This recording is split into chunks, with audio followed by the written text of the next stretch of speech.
Bien, seguimos con ustedes de nuevo, amigos televidentes, en su programa preferido, Agenda Económica. Hoy, como todos los días, de 9 a 10 de la noche, a través del canal 27 RNN. Luis, en el segmento anterior culminábamos, tocamos otro tema también que nos apasiona, o sea que vamos a tener que dedicar semanas para programas específicos. Ya tenemos exportaciones y muebles. El tema de que el Banco Central liberó un monto inicial de unos 3.500 millones de pesos, iba a decir dólares, ojalá fueran dólares, de pesos, para incentivar un programa de viviendas y con la promesa de liberar otros 3.500 del encaje legal que mantienen los bancos múltiples y el sector financiero en la banca central. Esto indudablemente que va a motorizar y va a vigorizar a todo el sector construcción, propiciando un incremento importante en empleo, en el tema financiero, en el tema de construcción, en el tema de consumo de bienes y servicios para los proyectos.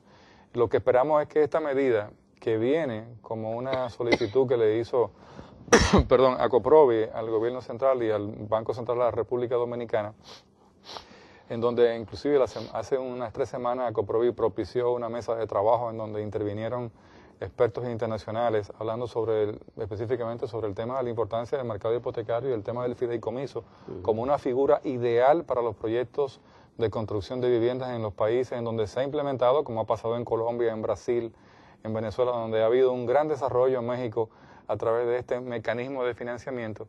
Pero ya tenemos que el Banco Central libera del encaje legal un monto importante con la promesa de liberar en esta semana que está pasando hoy en día otro monto parecido. Recordemos, amigos televidentes, que el encaje legal es una figura monetaria, una figura de política monetaria, en donde en nuestro país es aproximadamente un 20%, y para que ustedes entiendan, los bancos comerciales, si reciben 100 pesos de un depósito, los bancos comerciales no tienen los 100 pesos depositados en el banco para cuando usted diga, ¿dónde están mis 100 pesos? Y que digan los 100 pesos de Luis Núñez con el Luis Núñez escrito, sino que los bancos tienen que hacer una serie de cosas. Entonces los bancos depositan un 20% de esos 100 pesos en el Banco Central como encaje legal para propiciar un equilibrio del sistema financiero, evitar que haya mucho dinero por un lado, poco en otro, y que ese dinero influya para ir a comprar divisas, para especular, para toda una serie de cosas. De ese 100% todavía queda un 80%, por ahí están los gastos administrativos del banco, ahí está la rentabilidad del banco y ahí está lo que presta el banco también. Por eso es que cuando hay crack financiero y los problemas que hemos tenido, por ejemplo, cuando pasó con Baninter, ¿dónde está todo el dinero de nosotros? Dice, no está aquí, porque están en activos, en pasivos, en préstamos, en encaje legal y en esas figuras que son importantes. Yo creo que es un paso importantísimo para la economía dominicana que le da un empujón, sobre todo a fin de año, unido a lo que tú planteabas al inicio de los préstamos del BID, Banco Mundial, los 250 millones de los bonos, y por qué no decir que todavía está a la vista una posible conclusión de la 7ª revisión con el Fondo Monetario Internacional. Sí, la liberación de estos recursos tiene dos sentidos que son ambos positivos. En primer lugar, cuando tú liberalizas fondos del encaje legal, tú estás poniendo a la banca en condiciones de mejorar lo que es su intermediación financiera, porque cuando tú recibes, como tú mencionabas, un banco recibe 100 pesos en depósito de un ahorrante, congela un 20%, por ley tiene que congelar un 20% y colocarlo en el Banco Central. Y si lo congelas es un costo. Sí, entonces tú tienes que pagarle, por esos 100 pesos tienes que pagarle la tasa de interés por el total de los 100 pesos al que te hizo el depósito, pero tú nada puedes negociar el 80%, 80 pesos de los 100. Entonces tú estás pagando, teniendo un costo por el encaje que tú tienes congelado, y si tú lo liberalizas y lo pones en el mercado para que los bancos puedan colocarlo en determinadas ventanillas, entonces aquí lo que está haciendo la autoridad monetaria es utilizando ese mecanismo, ese instrumento, para reducir el costo de la intermediación y para darle más liquidez a la economía en un momento como este, donde ya las medidas que se han tomado para evitar cualquier impacto o cualquier desequilibrio en lo que es la estabilidad de precios ya han dado su fruto, y ahora las autoridades entienden que ya la economía está preparada para recibir una mayor partida de liquidez. Exacto. Y sin generar un impacto fuerte en lo que son las tasas de interés. Al contrario, si tú le das más liquidez a la banca o a la economía, tú lo que estás haciendo es una política monetaria expansiva. Exacto. Y esto implica que la tasa de interés deben bajar un poco, porque ya se estaban colocando en unos niveles un poquito elevados, sí, muy fuertes. Entonces, el pequeño productor y el que tiene que tomar dinero prestado en sentido general para llevar a cabo sus actividades productivas, cuando el costo del dinero sube, eso le complica el costo de producción y dificulta, sobre todo en sectores como la vivienda, el sector de la vivienda, que tiene mucho que ver con el costo, porque si tú desarrollas un proyecto habitacional y tú no puedes garantizar una tasa de interés que sea asequible a determinados segmentos de la población, entonces esos segmentos se quedan fuera y tú no lo tienes como potenciales compradores.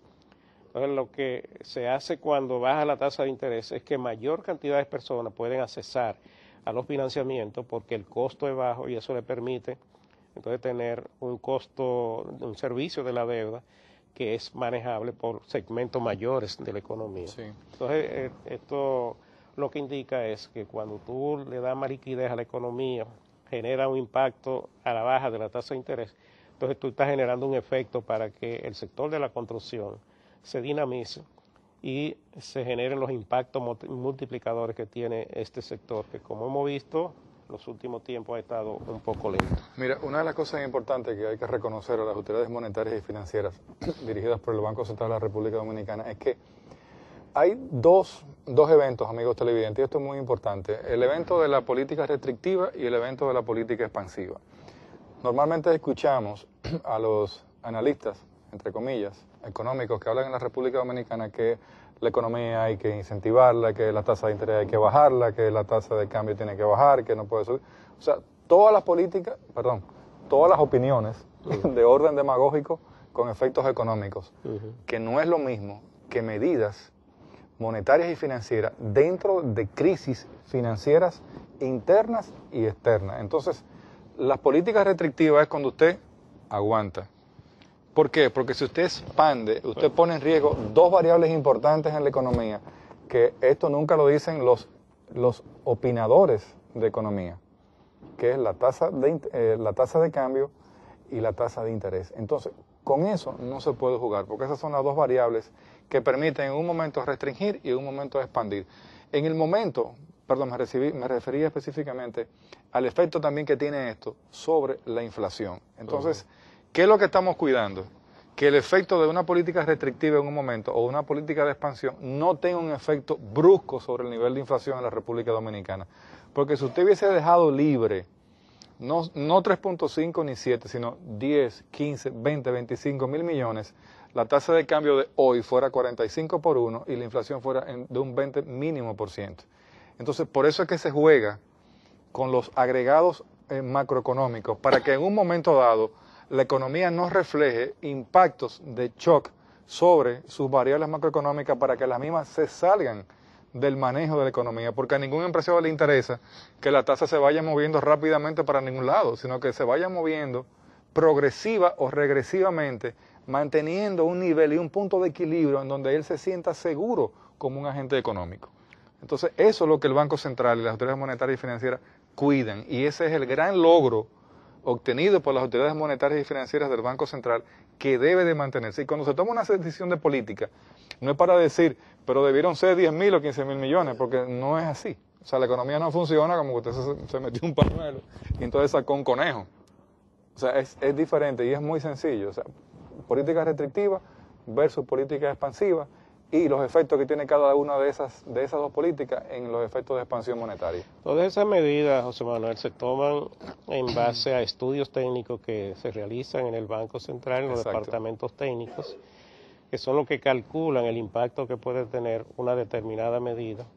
Y entonces eso es lo que indica la decisión que se puede tomar, la magnitud de esa decisión. Sí. Pero además es lo que te da la orientación en cuanto a cómo prevenir los impactos que se puedan generar en términos negativos.